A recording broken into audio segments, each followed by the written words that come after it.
আসসালামু আলাইকুম এভরিওয়ান, সবাই কেমন আছেন? আজকে ব্রাউনি, ক্যারামেল ব্রাউনির একটা রেসিপি নিয়ে চলে আসছি।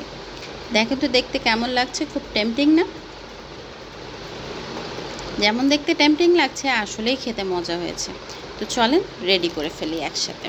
তো প্রথমে শুকনো উপকরণগুলো আমি অ্যাড করে নিব। একটা বোলের মধ্যে 1 কাপের মতো ফ্লাওয়ার নিচ্ছি, তার মধ্যে 3 চামচের মতো মিল্ক পাউডার অ্যাড করে দিচ্ছি, 2 চামচ কোকো পাউডার দিচ্ছি, 1 টিস্পুন হচ্ছে বেকিং পাউডার দিয়ে দিচ্ছি। আর এখানে তেল আর বাটার মিক্স করে 1 কাপের মতো নিয়েছি। হাফ কাপ চিনি দিচ্ছি, 3টা ডিম দিচ্ছি। খুব ভালো করে হ্যান্ড বিটার দিয়ে বিট করে নিব। বিট করা হয়ে আসলে শুকনো উপকরণগুলো একটু চেলে দিতে হবে, কোনো রকম লাম্পস যেন না থাকে, এর জন্য খুব ভালো করে আবারও বিট করে নিয়ে উপরে লিকুইড চকলেট দিয়ে দিচ্ছি।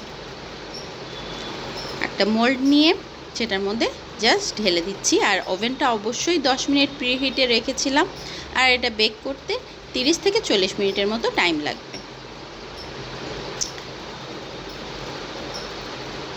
সুন্দর মতো সেট করে ফেলেছি। এখন বেক করে এই যে this is the final look. Just piece piece করে কেটে উপরে ক্যারামেল দিয়ে have it. Thank you everyone.